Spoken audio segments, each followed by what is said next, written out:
Muito bem. Está gravando.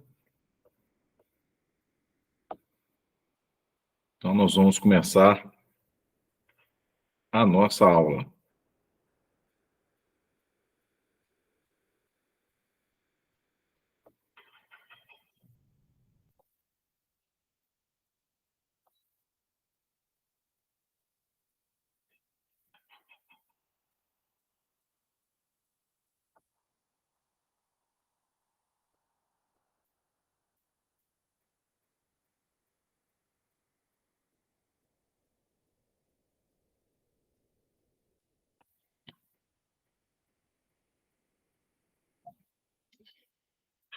Muito bem, pessoal. Então, nós vamos falar hoje sobre ventilação mecânica, em mais esse encontro nosso, né?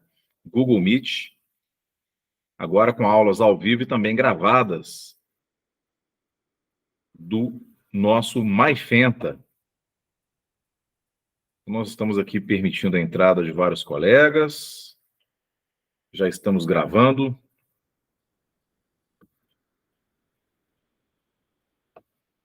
Vários colegas chegando aqui para participar.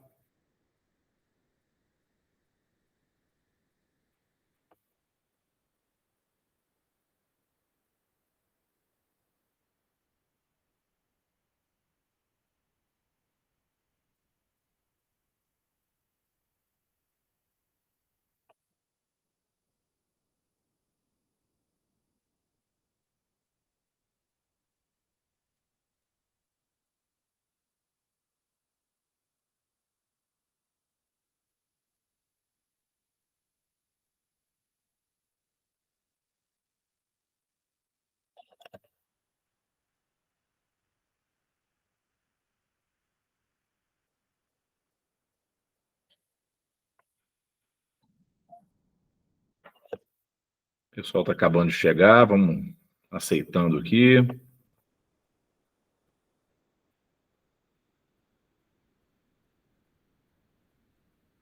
Esperar mais um pouquinho.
Muito bem.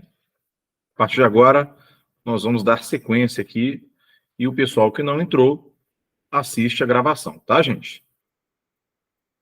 Vocês estão me ouvindo direitinho? Todos ouvindo?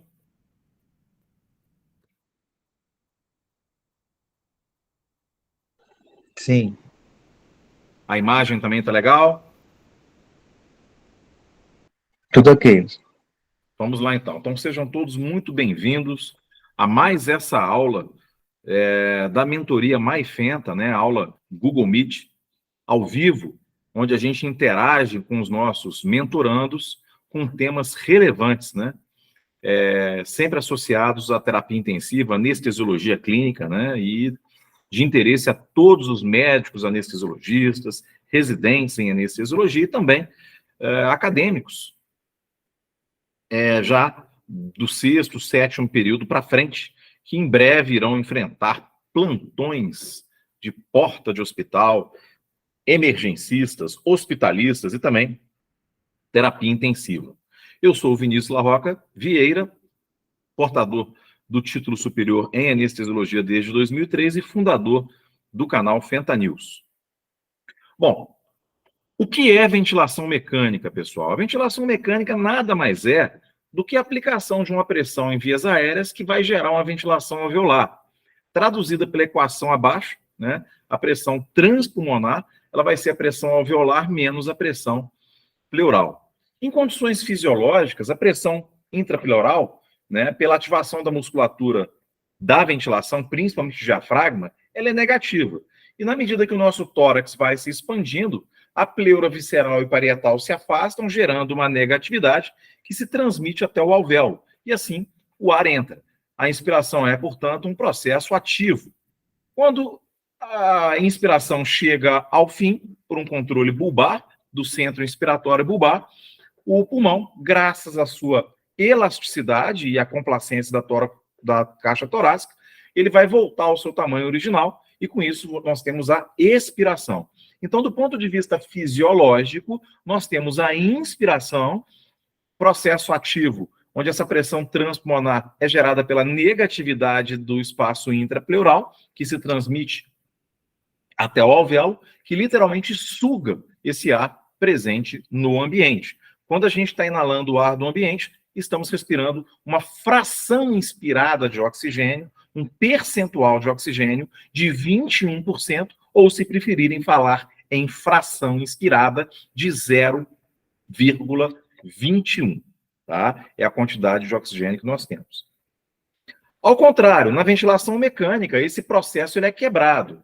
Na ventilação mecânica, o ar não vai entrar no alvéolo por conta de uma pressão, por conta de um aumento da pressão, da negatividade da pressão pleural, exceto antigamente, né? Quando nós tivemos o início da ventilação mecânica, com o chamado pulmão de aço, quando o paciente literalmente entrava dentro de uma câmara que gerava uma sucção, forçando a sua caixa torácica e aumentando a pressão negativa intrapleural, como se faz fisiologicamente, mas era completamente inviável esse tipo de ventilação mecânica. Primeiro que o paciente ficava completamente inacessível, né? E era logisticamente inviável, e ela foi rapidamente trocada pela ventilação mecânica clássica, que não é, repito, fisiológica. A pressão transpulmonar, ao contrário da equação que eu mostrei para vocês, ela não vai se fazer às custas do aumento da negatividade intrapleural, mas sim às custas do aumento da pressão alveolar. Portanto, literalmente, na ventilação mecânica, a gente força o ar na marra para dentro do alvéolo. Isso não é fisiológico, tá? Isso não é algo fisiológico. Eu fico com pena do pessoal aqui, eu vou dar uma permitida aqui, o pessoal que está tentando entrar.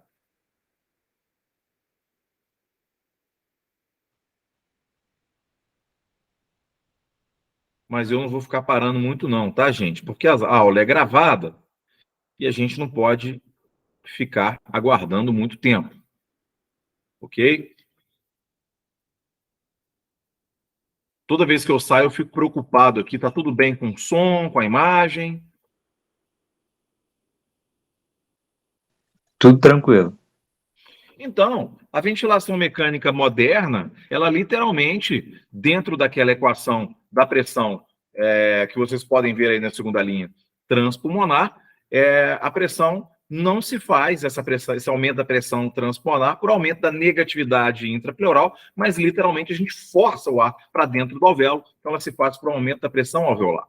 Tá? Então, ela não é fisiológica, ela salva vidas, mas ela é deletéria. Ela pode causar problemas nos pulmões e à distância, tanto por conta do aumento da força fisicamente falando mesmo, é o chamado barotrauma, quanto por conta do processo inflamatório que se instala devido ao estresse demasiadamente alto na parede alveolar e, principalmente, a grande variedade do raio alveolar. A gente vai ver que o tamanho dessa excursão alveolar, né, quando você tem uma expiração onde o alvéolo colaba muito e uma inspiração onde ele sobredistende, isso leva ao biotrauma, que é um processo inflamatório, onde esse pulmão vai liberar citocinas, que vai inflamá-lo mais e causar inflamação à distância, inclusive renal, entre outros órgãos, mesentérica, piorando o desfecho, inclusive da sepse. Nessa imagem aí nós temos o birdzinho, o famoso Mark 7, né, é um respirador bastante analógico, que já não é mais usado, em que, inclusive, o blender dele era externo, né? A mistura de ar comprimido com oxigênio para você obter a FO2 adequada, ele era externo. Nos ventiladores microprocessados atuais, esse blender ele é interno, e você, no touch da tela, apenas vai determinar qual FO2 que você quer. Então, nos aparelhos de ventilação mecânica modernos, em que você pode prover ventilação mecânica invasiva, como mostra aí esse paciente que está entubado, ou não invasiva, onde a ventilação mecânica é aplicada através de uma máscara nasal, oral, orofacial, ou através de um capacete mesmo, né, sem que o paciente seja entubado, a chamada VNI. De uma forma ou de outra, esses aparelhos vão abrir uma tela, que pode ser uma tela até touch, em que a gente vai escolher algumas variáveis importantes. Antes da gente falar dessas variáveis, é importante que a gente distingua o ciclo ventilatório fisiológico do ciclo ventilatório do aparelho, da ventilação mecânica. Então, como eu já falei para vocês, no ciclo ventilatório fisiológico, nós vamos ter a inspiração, onde o centro bulbar dá a ordem da gente iniciar a contração da musculatura da ventilação, principalmente o diafragma. Há um aumento da negatividade pleural, o ar entra e depois nós temos a expiração. O ciclo ventilatório, ele é um pouquinho mais complexo, tá? Ele começa com um disparo, ou seja, o aparelho vai dar a ordem para injetar na marra o ar para dentro deste paciente, e esse disparo, ele vai ter como mecanismo para que ele ocorra o tempo, a pressão ou o fluxo. Então, quando esse disparo é a tempo, você coloca lá, por exemplo, uma frequência cardíaca, uma frequência respiratória de 10 incursões por minuto. Ele vai disparar a cada 6 segundos.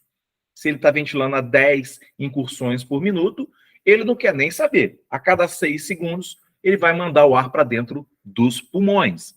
Nesse modo de disparo, é o modo controlado total, é o modo mandatório. Ou seja, qualquer tentativa do paciente de respirar entre esses disparos vai gerar uma enorme assincronia entre o paciente e a ventilação mecânica.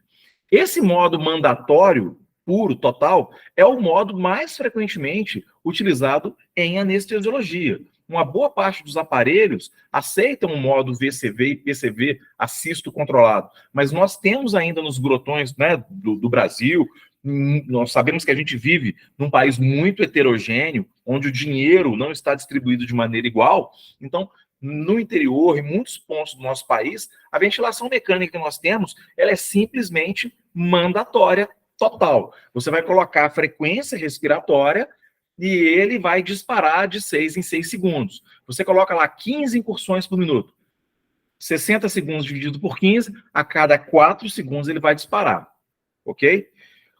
O disparo a fluxo, ou seja, só do paciente puxar ele já dispara, aí já é típico do modo não mandatório PSV. Então, nos modos espontâneos, onde o aparelho vai dar só uma forcinha quando você está desmamando, ele vai disparar a fluxo. E no VCV ou PCV, isso vai ser a volume ou a pressão no disparo.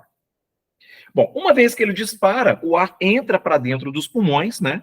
E nós temos a inspiração. Quando atingir um determinado ponto dessa inspiração, que pode ser limitado a volume, pressão, fluxo ou tempo, o aparelho para de injetar o ar. E aí ocorre a parada de injeção de ar e o início da exalação, que a gente chama de ciclagem. O que é ciclagem, então? É o ponto a partir do qual o aparelho para de mandar o ar para dentro e esse pulmão, através da sua elasticidade, de uma maneira passiva, com o ventilador sem forçar, vai permitir que esse ar retorne para o aparelho, tá? Então, é o processo da expiração. Essa ciclagem, então, ela vai depender de modos para modos, tá? Ela pode ser, por exemplo, em anestesia neonatal, essa ciclagem, ela geralmente é feita a tempo, tá? Você não, o pulmãozinho do neném e a força que ele tem é tão pouca que o volume vai vazar por causa do cuff e a pressão vai se estabelecer muito mal também, porque os volumes são pequenos. Então, é baseado no tempo, tá? Depois de um certo tempo, ele permite que o ar volte. E isso varia de modo para modo, ok? Então, basicamente, nós temos essas etapas do ciclo ventilatório na ventilação mecânica. Essa imagem mostra, né? Então, o disparo, a inspiração, parou a inspiração, o início da ciclagem, e a exalação do ar, a expiração. Então, nessa curva de tempo e fluxo, né? Novamente, nós temos o disparo, que fica logo depois dessa curvinha à sua esquerda, que está escrito 0, né? No ângulo reto ali dessa curvinha preta que vira azul, é o disparo. Então, o disparo dá início à fase inspiratória, que após encher os pulmões, chega num ponto que ele para de encher os pulmões. Senão vai estourar, não é verdade? Senão vai dar o barotrauma. Aí começa a ciclagem, que é o quê? É permitir que esse pulmão jogue esse ar para fora. É a fase expiratória para um novo disparo. E dependendo do modo através do qual ocorrem esses disparos e essa ciclagem, nós temos os modos ventilatórios. Né? Então, por exemplo, no modo PSV, que está à direita da tela de vocês, que é um modo não mandatório, quem controla é o paciente, é uma coisa até intuitiva. Ora, se quem controla é o paciente, o disparo o disparo e geralmente a ciclagem vai depender de fluxo, né? O fluxo é livre, o paciente está respirando, então ele começa a puxar, o aparelho dá uma empurradinha no ar, é aquele delta que você coloca, é o IPAP, né? O paciente começa a exalar, o aparelho percebe isso, né? E essa mudança de fluxo, o paciente começa a diminuir o seu fluxo porque ele vai exalar, aí ele para de apoiar a entrada do ar e permite que o paciente exale, colocando ou não uma força contra, que seria o EPAP, que é uma ideia análoga ao PIP. Né? No modo CMV, mandatória total, o disparo vai ser dependente de tempo, não é? Como eu falei. Então, de tempos em tempos, ele vai disparar, pronto, e acabou. Nos modos PCV, embaixo à direita, e VCV, que são modos assisto controlados, né? Então, esse disparo ele vai ser baseado em volume ou pressão, ok? E a ciclagem, o disparo, ele vai ser baseado em tempo ou pressão. E a ciclagem, ou seja, o limite ali daquele ar entrando, ele vai ser baseado em volume ou pressão. É o VCV e o PCV.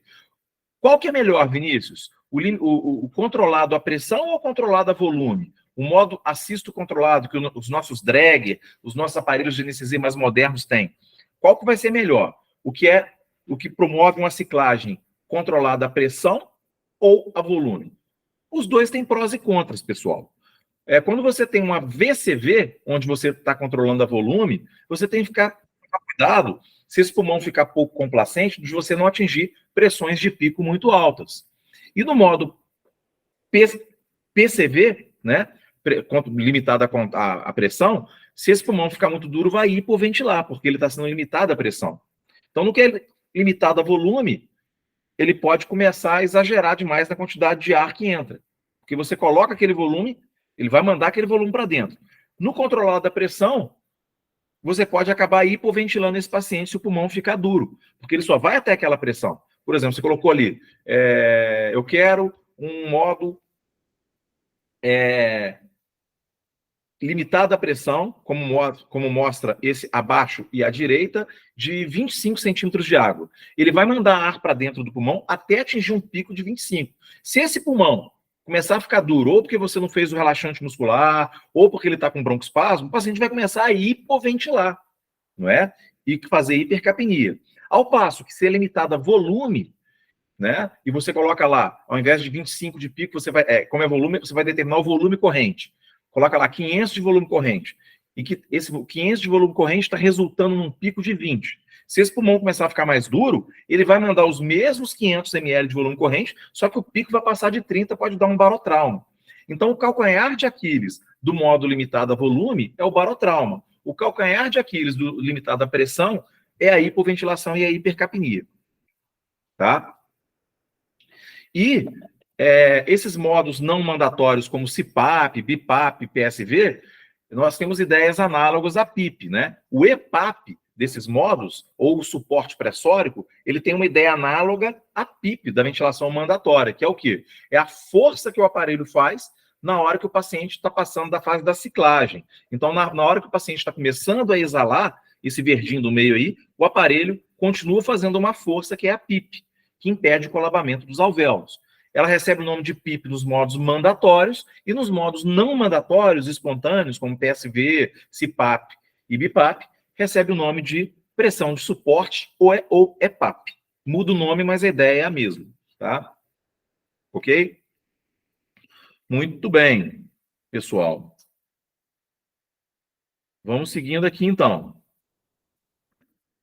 Bom, e essa ventilação mecânica, como eu disse lá atrás, ela não é fisiológica, gente. Ela é uma ventilação que deve ser administrada sim, porque ela salva vidas, mas se ela for prolongada de maneira demasiada, ela vai começar a fazer os seus estragos, porque ela não tem nada de fisiológico.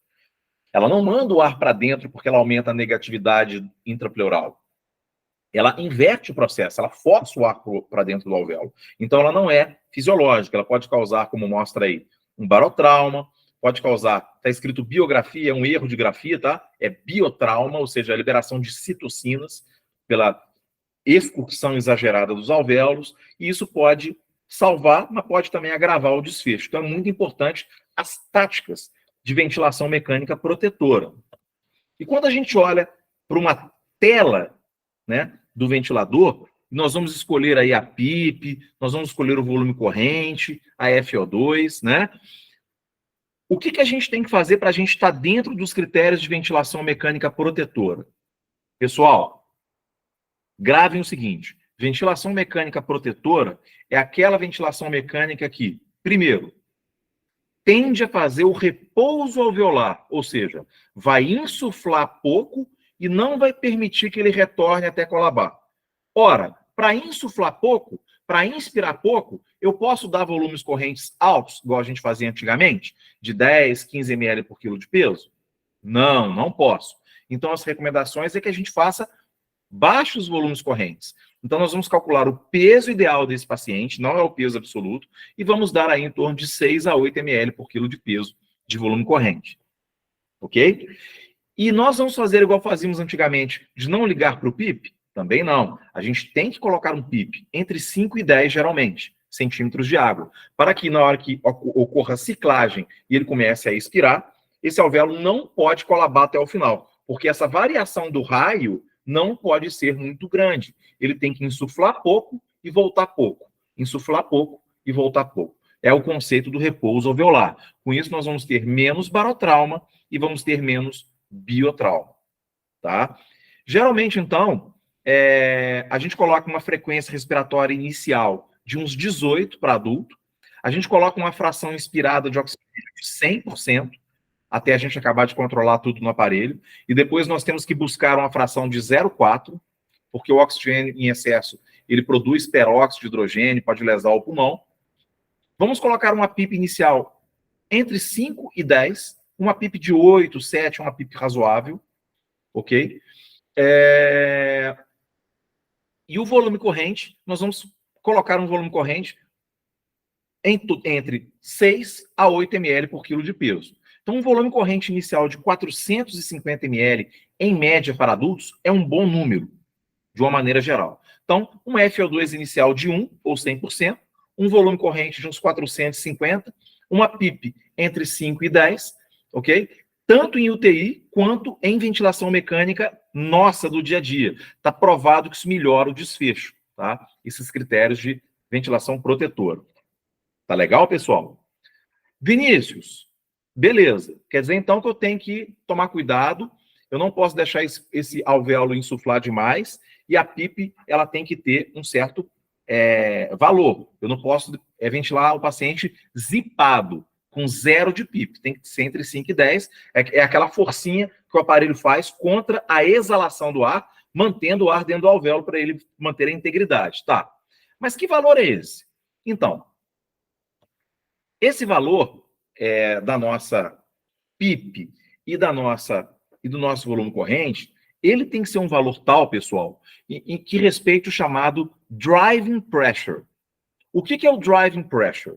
O driving pressure é a diferença entre o valor da PIP e o valor da pressão de platô. Vamos entender o que é isso? Vamos lá.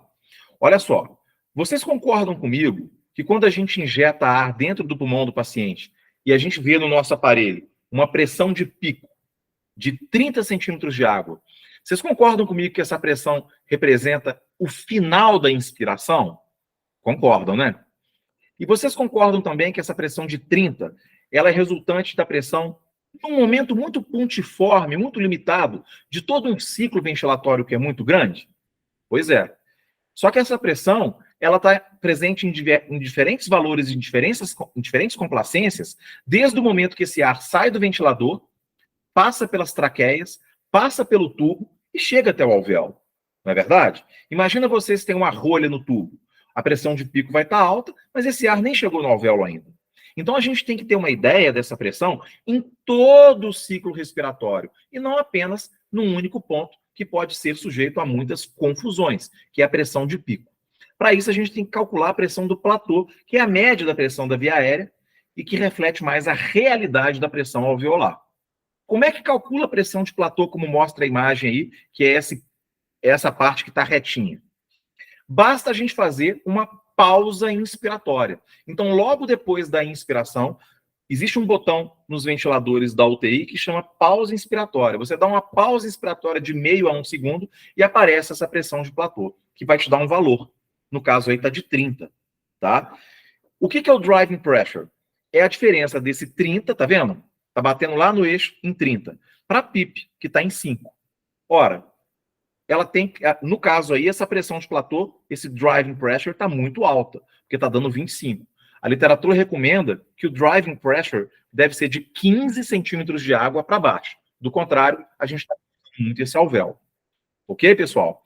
Nos nossos aparelhos Drag, muitos deles não têm o botão da pausa inspiratória para a gente calcular o platô. Então, você tem que fazer isso manualmente. Ok? É um pouco mais complicado, confesso. Bom, então, quanto que a gente vai estar dentro da literatura em termos de proteção pulmonar, fazendo uma ventilação mecânica que a gente está protegendo esse pulmão?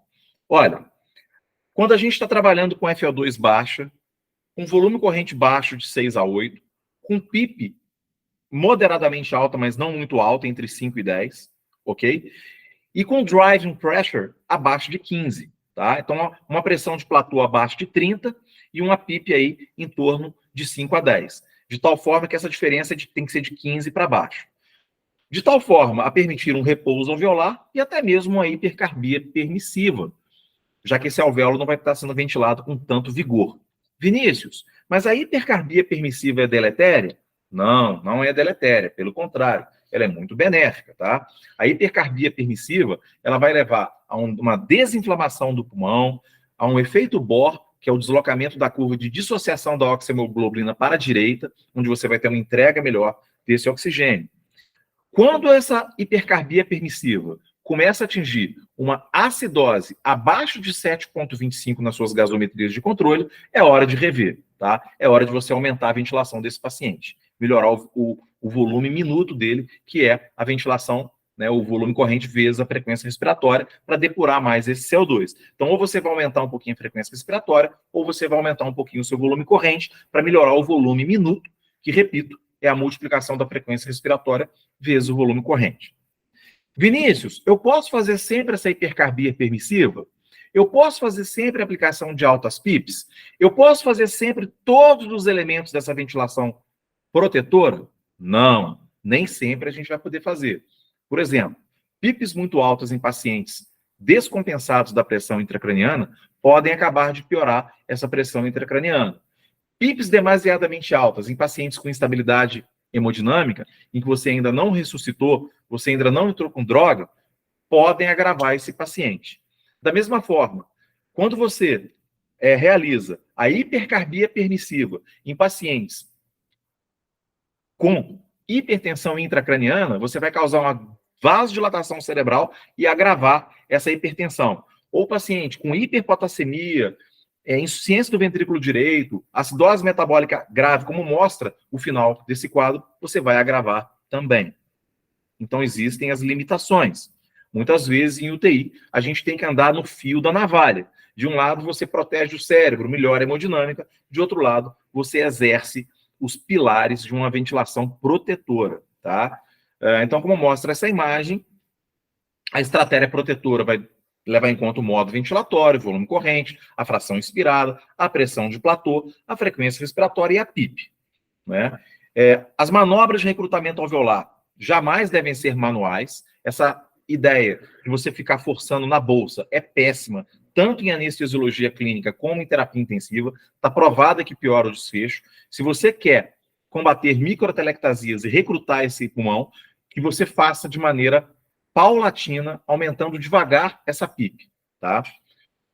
A ventilação prona, muitas vezes ela é necessária quando você tem um paciente que não está fazendo uma boa troca, é o que a gente chama de relação PaO2-FO2 baixa, né? PaO2 é o oxigênio diluído no plasma, detectado numa gasometria, e FO2 é o que está entrando de ar, né? Se a relação PaO2-FO2 está acima de 400, tudo normal. Entre 400 e 300, você já tem um déficit. Entre 200 e 300 já é o acute lung injury, né?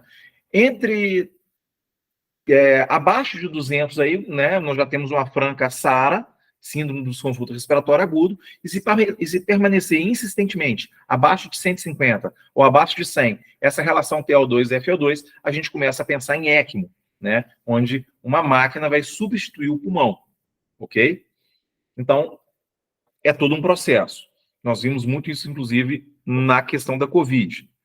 Essa imagem, novamente, mostra aí as nossas estratégias, né?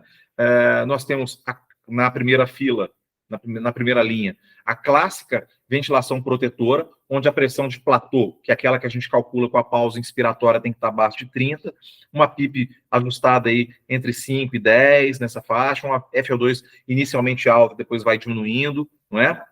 Mantendo a saturação do paciente entre 88 e 95, está satisfatório, baseado na PIP, na FO2 e tudo mais. Na segunda fileira, né, nós temos a chamada estratégia de Open Lung Approach, né, onde você é um pouco mais radical no recrutamento alveolar. Ao invés de você fazer aquelas manobras de Sutter, clássicas que eu acabei de dizer, aumentar de 2 em 2 a PIP e ver como é que o paciente fica, você faz de tempos em tempos PIPs, que são verdadeiros CPAPs de 35 a 40. Esse Open Lung Approach, ele demonstrou-se piorar o desfecho dos pacientes. Não, a gente não recomenda. Na posição prona, para você melhorar a relação ventilação-perfusão, utilizando áreas do pulmão que estão numa zona de West mais favorável, né? As zonas de West são aquelas áreas em que você ou tem mais sangue ou tem mais ar. Então, para melhorar a relação ventilação-perfusão, colocando o paciente em decúbito ventral, ventilação prona. E, finalmente, a ECMO. Essa imagem, ela mostra, na parte superior, uma curva tempo-pressão, onde o paciente, por diversos motivos, pode estar apresentando o que a gente chama de alto PIP, que é quando não volta para a linha de base. Então, esse pequeno segmento representa alto PIP, tá? Então, a maneira de detectar alto PIP é observar as curvas de pressão e tempo. Quando a curva não volta para a base, é hora de você, de repente, rever a sua ventilação mecânica. Como é que você combate uma alto PIP? Muitas vezes você tem que aumentar o período expiratório para permitir que esse pulmão exale esse ar, porque a alto PIP esse ar está ficando aprisionado e isso vai distendendo cada vez mais o alvéolo. Essa imagem mostra novamente, né, uma comparação do Open Lung Strategy à direita e a clássica metodologia à esquerda, o controle de ventilação mecânica, com volumes correntes em torno de 6 por quilo, pressão de platô sempre abaixo de 30 e uma pressão expirada no final, uma pressão positiva no final da expiração, o PIP, entre 5 e 10, tá? E à direita e acima mostrando que a manobra que a mortalidade de um método e de outro é diferente, né? Com o modo experimental, onde você tem um recrutamento mais forçado, isso aumentou mortalidade, 31,2% contra 27,8% do clássico. Então, a orientação, pessoal, hoje em dia, na abordagem, tanto os pacientes em anestesiologia clínica quanto UTI, é não exagerar. É não exagerar. A gente não pode sobredistender, igual fazíamos antigamente, esse alvéolo. Então, são PIPs moderadas, pressão de platô, não de pico. abaixo de 30, FO2 buscando o 0,4 se possível, e um repouso alveolar, uma ventilação com hipercarbia permissiva. O método, portanto, de Sutter continua sendo muito utilizado, onde você vai aumentando devagarzinho, a cada 2 minutos, a PIP, tá? Até verificar em que condição que esse paciente vai ficar melhor, hemodinamicamente e em termos de saturação. Bom, quais são os parâmetros clínicos e funcionais para a gente interromper o teste da respiração espontânea, quando a gente está querendo estubar esse paciente? Se o paciente está mantendo se você está tentando fazer um desmame, tá? Se esse paciente continua com a frequência, você colocou ele no modo PSV, tá? Que é aquele modo não mandatório, em que o disparo ele é feito a partir do fluxo. O paciente puxa, né? E a ciclagem também leva em conta isso. O paciente para de puxar, né? Mas, ou seja, é um modo em que o paciente faz muita força. Se ele está fazendo força a ponto da frequência respiratória dele ficar acima de 35, a saturação abaixo de 90, taquicárdico, hipertenso, né, com sudorese e agitação, significa que esse desmame está falhando. Você tem que sedar esse paciente novamente e colocar no modo anterior, seja no modo VCV ou PCV. Tá? Então, vou chegar aqui no final só para falar uma coisinha legal para vocês.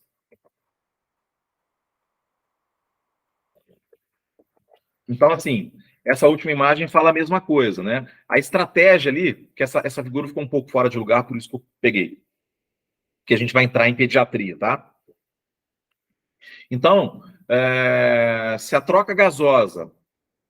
Então, qual que é a estratégia? A estratégia para você estubar um paciente, né? Você tem que primeiro ver o índice de Tobin, que é a frequência dividido pelo volume corrente, tá? Parece complicado, mas é muito fácil, gente. Olha só. Um paciente que está na espontânea, se ele está mantendo um volumão corrente, é porque ele está forte. E se ele está precisando de poucas incursões por minuto, é porque ele não está cansando. Se ele está forte e não está cansando, tá? Esse índice de Tobin vai estar baixinho. Ele vai estar baixo, tá? Ele tende a estar baixo, tende a estar abaixo de 105. Numerador, que é a frequência, baixo, e denominador, que é o volume corrente, alto. Então, ele vai estar abaixo de 105. Isso é bom. Aliado a uma PIP de 5 ou menos, a um suporte pressórico de 7 ou menos, tá? Que é aquela forcinha que o aparelho faz, é aquele delta, tá? Que é estimulado que é o disparo baseado em fluxo. O paciente começa a puxar, o aparelho acaba de empurrar. Então, é o que a gente chama de IPAP, tá? Ou pressão de suporte, de 7 ou menos. Se ele estiver mantendo um volume corrente acima de 6, sem sinais de esforço, sem sudorese, saturando acima de 90, com uma FO2 de 0,4, por 2 horas, você pode estubar esse paciente, desde que ele esteja consciente, com uma melhora do raio-x e em processo de desmame da droga vasativa. Não significa que ele não pode estar com droga vasativa de novo.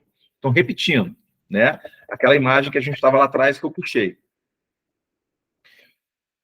Ao contrário, se o paciente estiver com piora radiológica, usando cada vez mais droga vasativa, na hora que você tenta desmamar, ele cansa, ele fica hipertenso, ele desatura abaixo de 90, o índice de Tobin vai estar acima de 105, porque a frequência vai estar alta lá, e o volume corrente pequenininho, a frequência fica no numerador, e o volume corrente fica no denominador no índice de Tobin, né? São critérios de que você não deve estubar esse paciente nesse momento.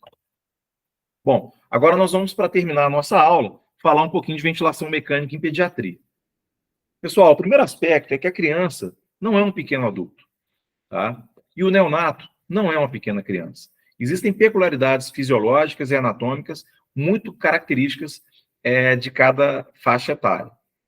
A primeira delas é a ausência do número normal de alvéolos. Um neonato, ele tem muito menos alvéolos do que um adulto. Para vocês terem uma ideia, a formação de alvéolos, ela começa na embriogênese ali e vai terminar com 8 anos de idade. É, isso mesmo. Apenas uma criança com 8 anos de idade já tem um pulmão parecido com o de um adulto, tá?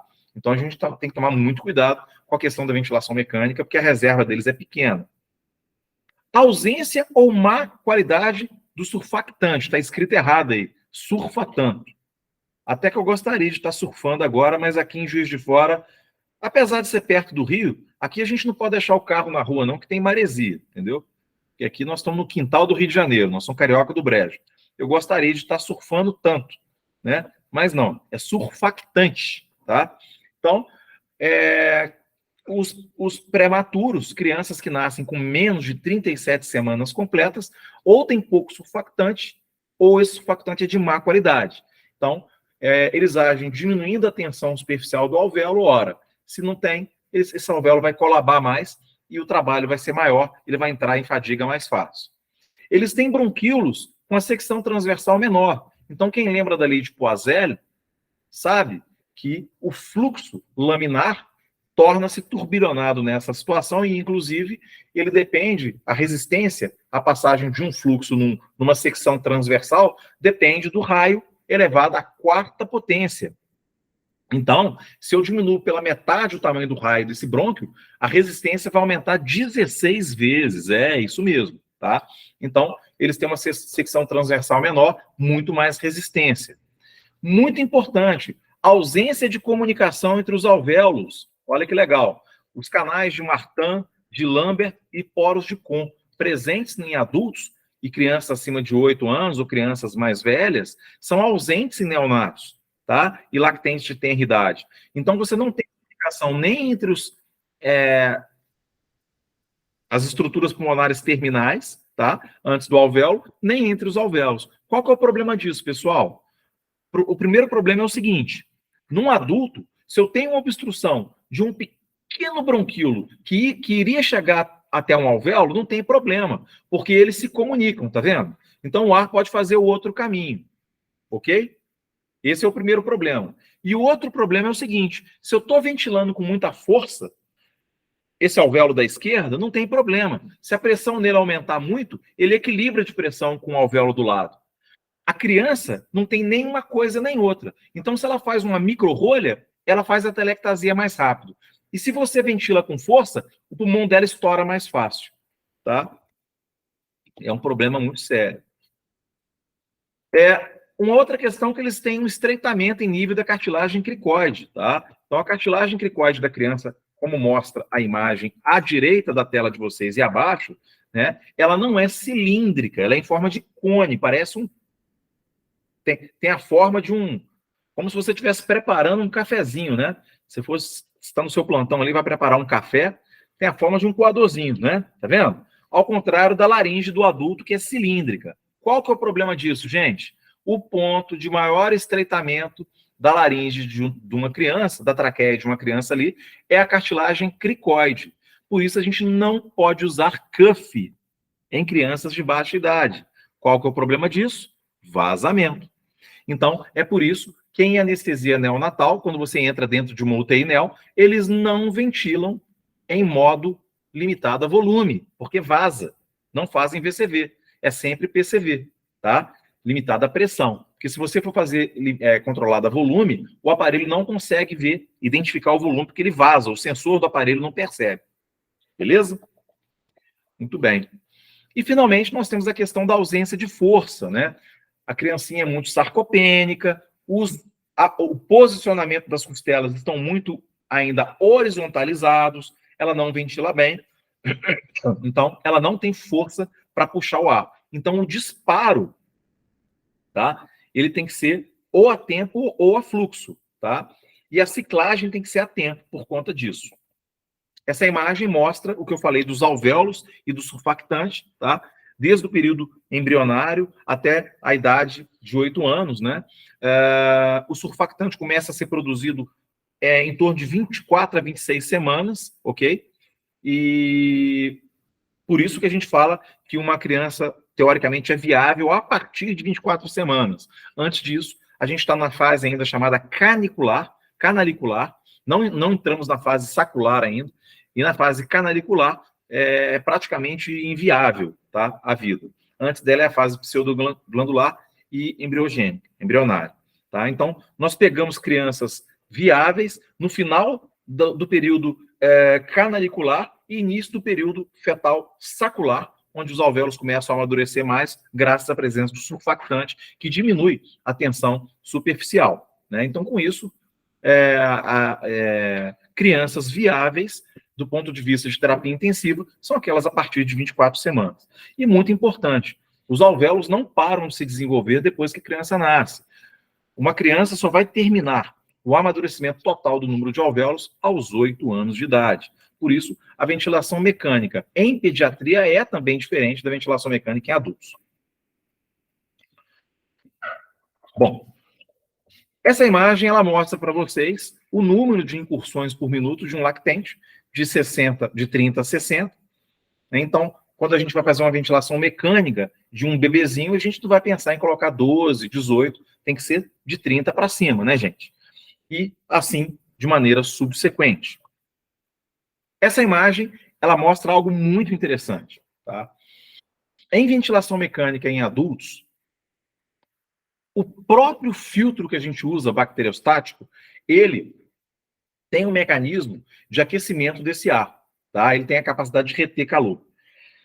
Na criança, muito frágilzinha, né? E esses filtros, mesmo sendo pediátricos, eles aumentam demais o volume corrente, o espaço morto e a resistência, a gente deve evitar. Então, a gente usa a famosa panelinha, tá? Que é esse aquecedor externo que umidifica e aquece o ar inalado por essa criança. Lembrando que neonatos lactentes não toleram hipotermia, por vários motivos, né, gente? A superfície corpórea é muito grande em relação ao peso, o hipotálamo está imaturo, né? E muitas vezes, principalmente se eles forem prematuros, a gordura marrom está escassa, tá? E afinal de contas, como deve ser a ventilação mecânica, então, para a gente finalizar a nossa aula? Nesses pequenos pacientes. Limitada, controlada a volume ou a pressão? Pessoal, lembra que os bebezinhos a gente não pode manter tubo com cuff, porque a compressão, haveria uma compressão muito grande na região da cartilagem cricoide, que a gente tem que manter esses tubinhos nos bebês sem cuff, e que isso gera vazamento, e que por isso tem que ser limitado o quê? A pressão. A gente não pode limitar volume.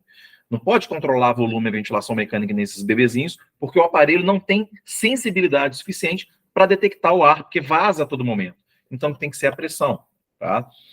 E em neonatologia, o grande queridinho da neo hoje é o chamado volume garantido.